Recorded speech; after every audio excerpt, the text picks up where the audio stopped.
Hello, hello, hello, hello. Hi, how are you? Hope you are good. Welcome to the podcast. Welcome to the show. My name is Charles. Honestly, what have I done this week? I am so tired. That's what I'm going to say to you. As I'm speaking to you right now, it is by the grace of God that I'm recording this because I have the worst stress headache. I swear.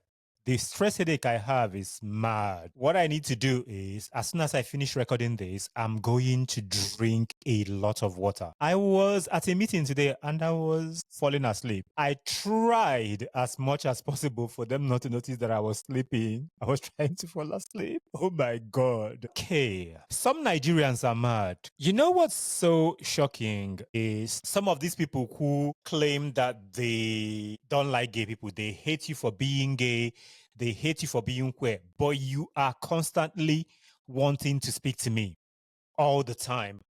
Why do you want to speak to me? I have had a few cases of people who will come to troll with an account, and I rarely block people. But in some occasions, I've gone ahead to block people on TikTok and things like this. And I had a particular individual a few months ago that came with his account, came up, requested to speak to me. I was speaking to him, and he was so disrespectful and saying all sort of nonsense. So I blocked him. He came with a second account. I blocked that account. A third one, I blocked. A fourth one, I blocked. A fifth one, I blocked. Are you not tired? Are you not tired? Then, yesterday or so, this girl actually was on my TikTok live a few weeks ago and was being extremely disrespectful up to the point that Aziz screenshotted her profile and some of her pictures and was like talking about it and all of this thing and talking about it, right? She came again the other day, yesterday actually, and she was speaking to me and she was saying all manner of bullshit. I disconnected this girl. She requested to come again. I gave her the grace. She started again. Topaz was now speaking to the girl and they were exchanging words. I disconnected. She came up again. I then blocked. This girl came with a second account and was like, oh, I was the one, blah, blah, blah. I blocked her again. I want to make something clear to you, to some of you. There is no amount of insults, no amount of madness, disrespect from you, whatever you say, will stop me from being a homosexual. None of it will stop it. What some of you need to worry about is some of your fathers, some of your brothers. Those are the people you're supposed to be worried about. If you are so caught up in me being gay and actually living my life and not bugging you, you have a problem. And can I tell you something? You love me. Some of these people love gay people and they pretend that they don't love us. I just wanted to share this because it's mad. It's mad. Extremely mad. It just feels like your soul is restless and you are looking for somebody to be restless together with you. Some of you that will say to me that I'm going to go to hell, that I'm with a white man because I'm broke, because I am gay for pay, I am all of these things. It just does not make any sense. I have dated different kinds of men, black, white, Chinese, all of them. I know some of you are struggling with your sexuality. But can I tell you something? Stop the homophobia and stop the madness. Stop the transphobia. Leave LGBTQIA plus individuals alone. Anyway, let's get into today's topic. I hope that you had a good week. I hope that everything is good with you. And I am wishing everyone the best, okay? So today, I just want to talk about how internalized homophobia affects self-worth, relationships, and our mental well-being. And maybe, depending on how my brain works today, maybe how we can break free. Oh my God, not again. How we can break free from internalized homophobia. I don't have a particular definition of internalized. Oh God. Is it because of my headache? Why am I mumbling? Behave yourself, Charlie boy. Behave yourself, Charlie boy. Get yourself together. Nolonwayo. Yes. Okay. So, what is internalized homophobia? I really don't know, if you know what I mean. I don't really know. I don't know the best way to define this or to explain it. But what I do know is internalized homophobia for me is when you are a gay person, trans person, where LGBTQIA plus, you don't like yourself.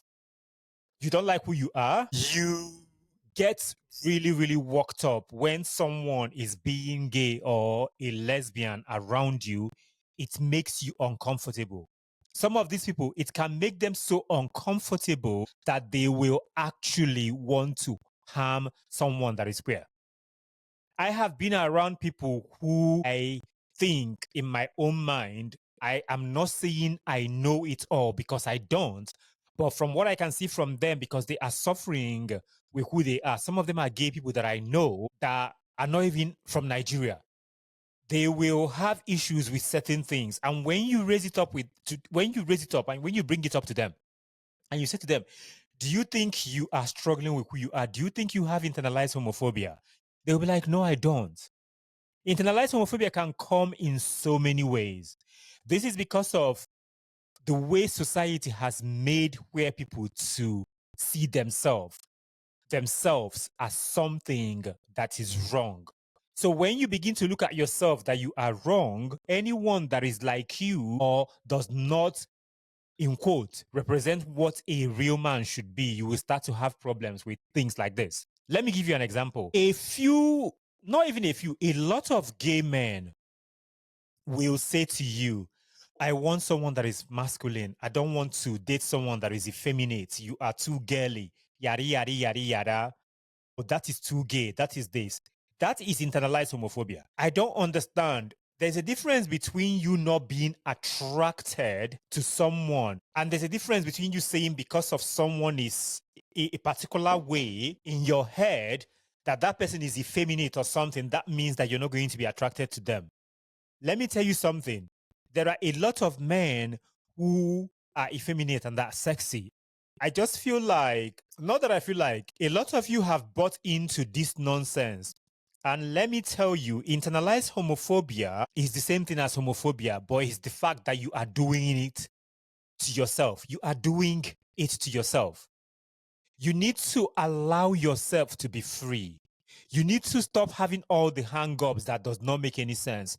Meaning that you should love yourself no matter what. You should stop to seek validation and acceptance and permission from places where you are never going to get them from. The problem is that a lot of us queer people have sat around tables and sat around people that are wayward, that have said things about women being weak, gay people being weak, and things like this. Because of that, we picked up all of these things along the way, and we begin to look at ourselves that who we are is not good enough. That is why some gay men will try as much as possible to appear, in quote, straight. What is a straight man? What is a masculine man? That is why you will see some good for nothing mofos will speak to us and say to us, oh, what gender are you? You're not a man for being gay. I need you to tell me a man that is straight, that is manly than I am, that is manly than you are. Being a gay man does not make you less of a man. You are just a man who is attracted to other men. You are a man who is in a same gender loving relationship. The same thing for lesbians and everyone. It does not make any sense for people to open their seasoning barren mouth and say things like this. And I'm going to say this to you. If you are someone that is queer and you are suffering from that internalized nonsense, I need to let you know that you need to go and work on yourself. I grew up not knowing what gay is. I didn't know what the name was. I never knew what that meant. But what I did know was I was different. I thought that what I was okay until I began to hear a few whispers from adults, from people around me. And I'm like, they are talking about someone like me. Actually, they are talking about me. That is when I started repressing, going into my shell. I now began to work on everything for people not to know that I'm gay, for them not to say this and this. That is how internalized homophobia works. Because societal conditioning makes queer people to doubt themselves. That is what society does to you. Everything a few of us do these days is because of the things that we've seen. And this is one thing you should know. Like some of these people who come to say to you or to me that being gay is a choice, that you've learned it. If it is something that you are going to learn, all of us will be straight, because all I ever saw was men kissing women. That's all I ever saw. That is all I ever saw. So if you're going to learn all of these things, then which means you will be straight. You will not be a lesbian. You will not be a trans woman or a trans man. You will not be gender non-conforming. You will not be non-binary. It does not make any sense. The problem we have, especially in societies like ours in Africa and certain societies, is that we've picked up all the homophobia that came to us through colonization, and we've forgotten our culture. You need to work on yourself. You need to start to unlearn some of the bullshit that you've been taught and understand that hating yourself, disliking yourself for who you are, will be bad for you. What it will do to you and continue to do to you is mental suffering and emotional suffering. Your mental well-being and emotional well-being will suffer. The reason why internalized homophobia works the way it does is because of the role of religion that is conflicted with culture and family pressure. And what all of this does is that it shapes negative belief systems, negative beliefs. That's what happens. And I, for one, have had enough of this. I remember one time, one of the first therapies I ever did, because I am someone that is extremely self-reflective. And I knew what I was going through with my family, but somehow my emotions did not allow me to do what I needed to do. And I wanted an outside input. So I was speaking to this therapist that I had at the time. I realized how internalized homophobia ate the fuck out of me. How the thing fucked me up. I realized, the therapist did not tell me this, but in having that conversation, I had an epiphany. I don't know if this is the right word. Like I had, aha, oh. I was like, oh my God. And it wasn't on the day. It was when I went home, I was thinking, I'm like, oh my God, I need to do a lot of work on me. Let me tell you something. The fact that I'm here today and I'm claiming who I am with my full chest is not something that I did overnight. It is a work in progress. You have to continue to work on yourself. You have to continue to say to yourself that I am valid, I am good. That is why daily affirmations are great. The thing is, for me, as someone that everyone in my household is older than me, so everyone is trying to boss me around. I didn't have say as much. But at the same time, I was able to break free from the nonsense. I don't have the kind of internalized homophobia I had. I don't have it when I was 18.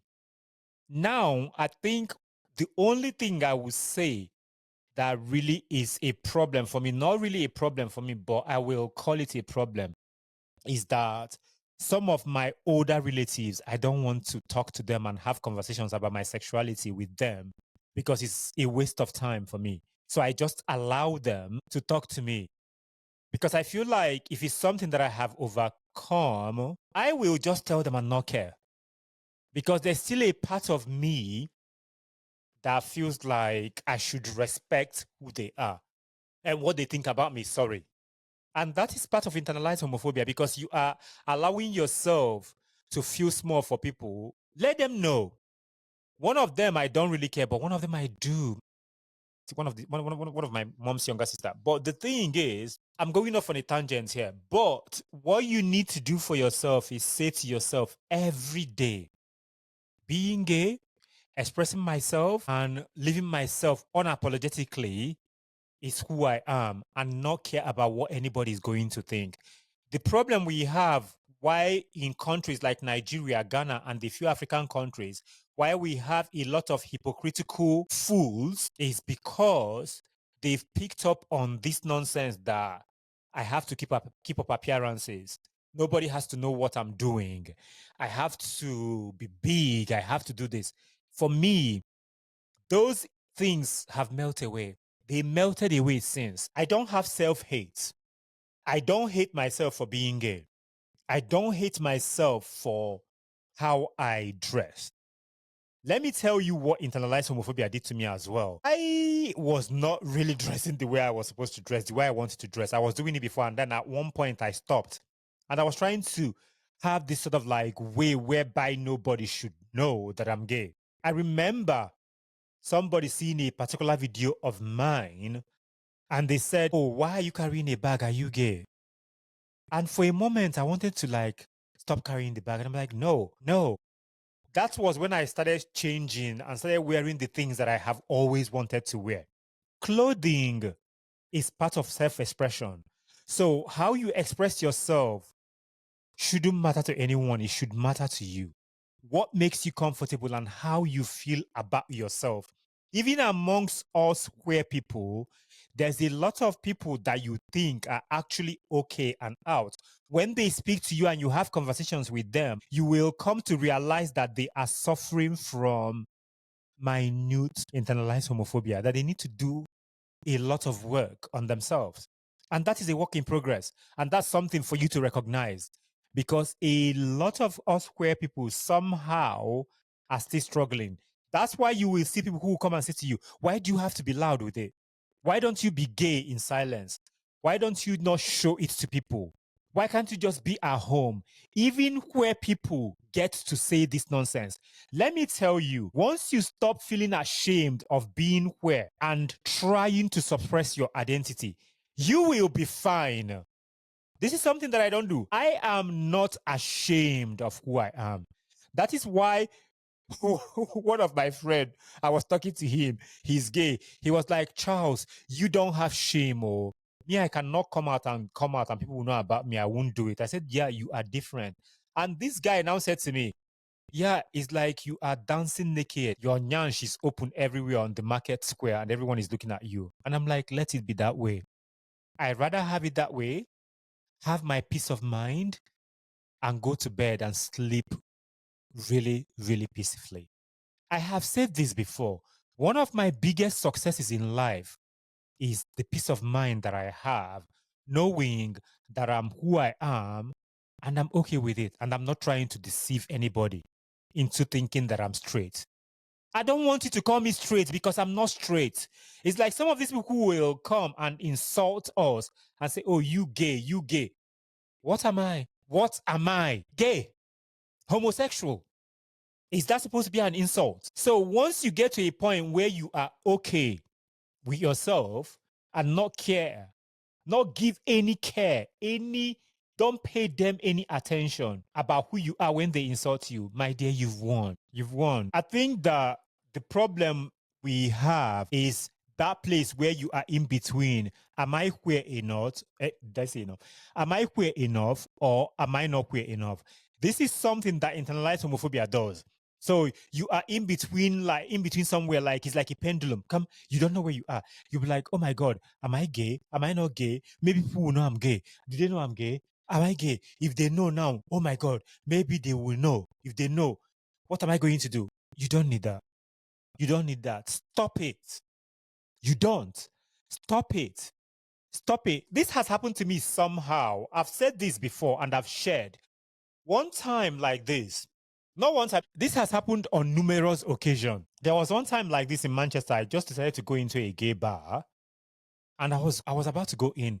I was just looking to see if anyone is there. I've always thought, I will always think that someone will see me there who knows my brother or my brothers or my cousins and something and go and tell them. Even one time I was going into a gay sauna in Manchester, I was doing the same thing. That is not a way to live your life. For goodness sake, I'm in the UK. Why am I feeling like that? But it's because of your environment. You've picked all of these things, and everything that has to do with you is seen as bad. That is what homophobia and internalized homophobia does to a human. Avoiding LGBTQIA plus spaces or distancing yourself from the community is another part of internalized homophobia. It is. It is. It is seeking validation from heteronormative standards. Did you hear that? Did you hear that? Avoiding spaces or distancing yourself from the community, seeking validation from heteronormative standards. This is something that I have done not perfectly, but I have done really, really well for myself in this aspect. I am not avoiding any LGBTQIA plus environment, talking to people that are queer, making friends with them and things like this. I used to do this. I used to not want to be around people that are gay. I was not around them, but like, oh, people are going to think that I'm gay. This was in Nigeria. This happened to me a lot. Let me tell you, the faster you learn not to seek validation from heteronormative standards, you'll be okay. Don't avoid LGBTQIA plus spaces. Go to gay prides. Go to gay bars, clubs. Join communities that are for queer people. There's a lot of things that you can do to make yourself know that you are okay, that who you are is not wrong. I feel like, okay, let me give you a story. So one time I was chatting to this guy on Gaydar and we're talking. He kept saying to me how he's not on the scene, how when you see him, you won't know that he's gay. He kept going on and on and on. And this was when I first moved to Manchester. I think it was like 6 months in Manchester. This man kept saying this. And me, coming from Nigeria with my struggles that I had at the time, I was looking at him. I'm like, even me, I did not have this hang up. What is going on?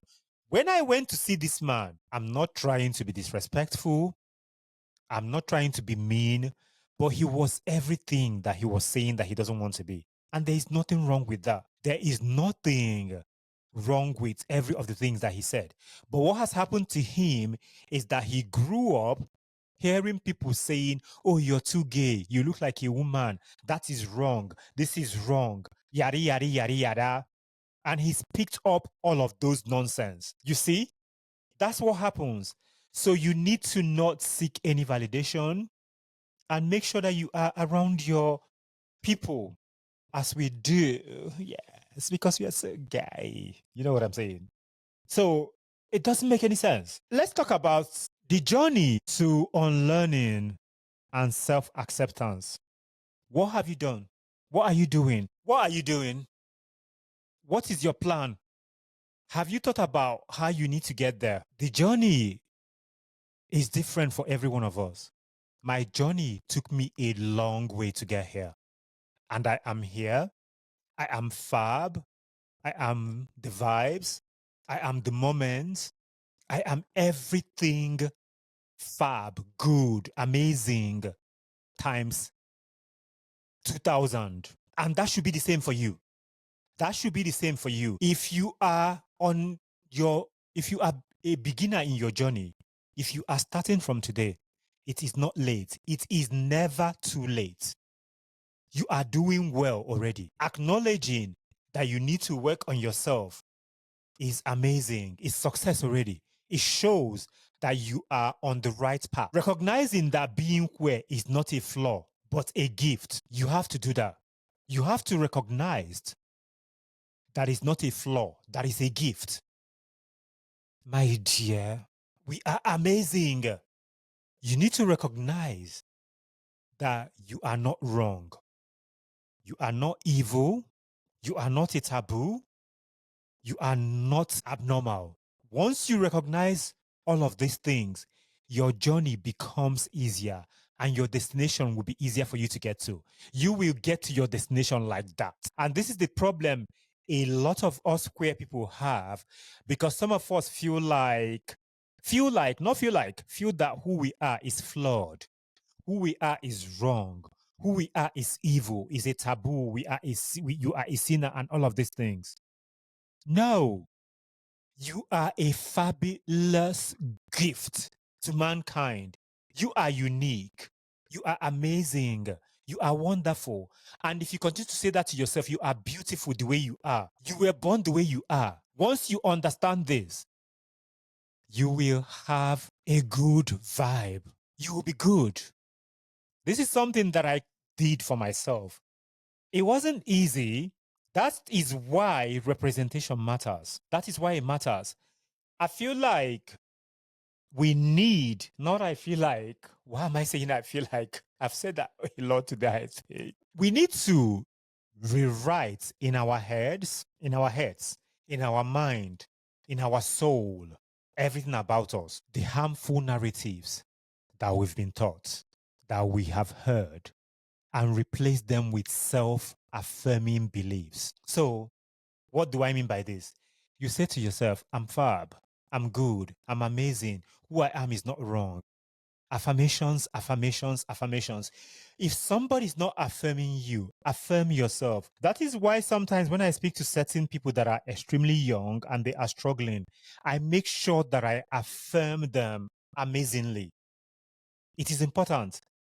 And sometimes you need to do that for yourself, but every one of us are not able to affirm ourselves. This is why it is important for you to look for certain affirmative words. Write them everywhere, print them, place them places that will remind you that who you are is a gift. It is amazing. You need to do that for yourself. Learn how to celebrate your authenticity. You are authentic. Learn how to celebrate. Should I say learn how to or learn to? Either way, learn to celebrate your authenticity, your queerness, and individuality. We are individuals. At the end of the day, I am an individual. You are an individual. You are queer. I am queer. I am authentic to myself unapologetically. And you should do the same for yourself. Because what normally happens is that a lot of us don't understand how our queerness, our authenticity, and individuality is our biggest thing that we have. It is our resilience. Living your life unapologetically is something that no one can take away from you. I have always said this. You do not need to come out or tell anybody about you, but you can live your life authentically in private and be okay with yourself. If you celebrate who you are and say to myself, Peter, Titilola, Lolu, I'm good, I'm queer, I love myself the way I am. I'm authentic. God did not make a mistake the day God created me. I am amazing. My culture said that I'm who I am. And who I am is not wrong. And I said it to myself. I know I don't need your permission. I know I don't freaking care about what you think. I know that I'm good. I know that I'm a gift. I know that I'm everything that you want to be times two. I know that I'm the vibes. Say those things to yourself. I am beautiful.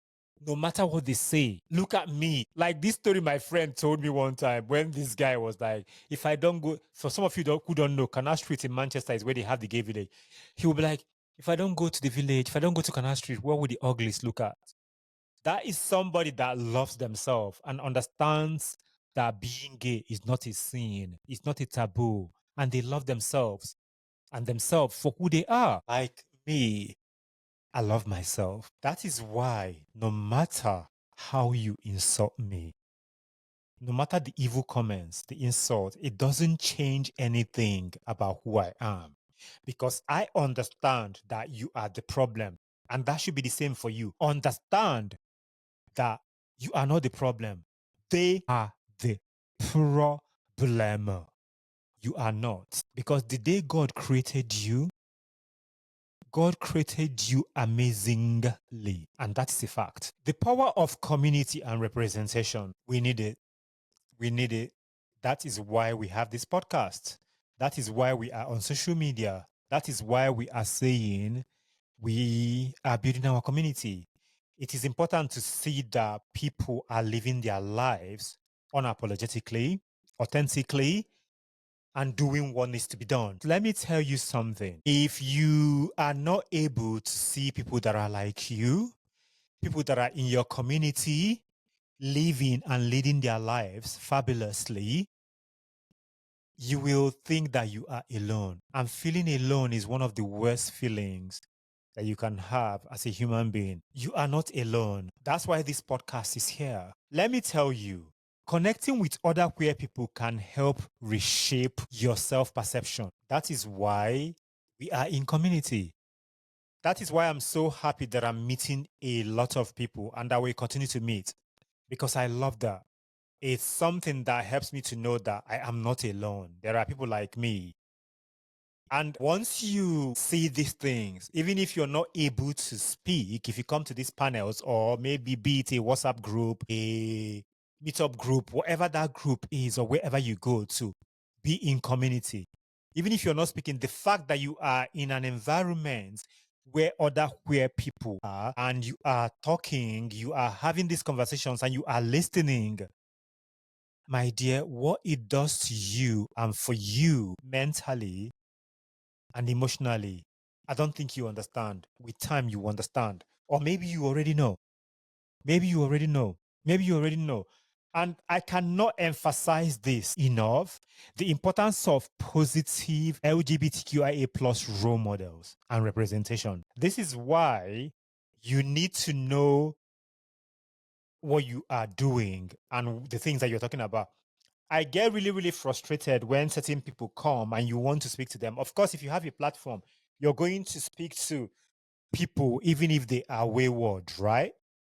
But at the same time, some of these people don't know how to respect the platforms that they come to, where we as queer people and our allies are, and are trying to have conversations and are trying to have meaningful conversations. They come and say the most random, stupid nonsense. Some of you, sometimes I ask myself, what happened to you? Who wronged you? Your parents must have done something horrible to you for you to come on a platform where you know that we are marginalized. We are trying to live our lives and build a community, and it is about representation, amplifying queer voices, redefining visibility and things like this. And you will come there and think that it's okay for you to come and do Higa and Haga. My dear, my leg, because I'm sitting on this. This is the only corner that I can record this. This is like my leg. Oh my God. We move. It just doesn't make any sense that some of you do this. It doesn't make any sense. If you are someone who understands that God created everyone in their own image and likeness, you will understand that gay people did not do anything wrong to you. If you are someone that believes in God, you will understand that gay people did not do anything to you. You will. That's a fact. You will understand that they didn't do anything to you. I feel like some of you are just wild and crazy. It's just wild. You need to look into finding safe spaces where you can connect with people and do that for yourself, because it's important for you to connect with other queer people. I'm going to say to you here right now, just understand that you are a gift. Who you are is not wrong. Who you are is amazing. Everything about you is wonderful. Nobody, absolutely nobody is going to take that away from you. God created you the way you are. You can write into the podcast. You can write if you have any questions and things like this, and write to info@myownkindof wrongway.com. Let me know what you think. Anything that you have that you want to say, just send it in and we can then respond to you. I want to let you know that we are wonderful. You are wonderful, and never allow anyone make you small. I have been Charles. I will see you in the next episode. Have a wonderful time. Bye.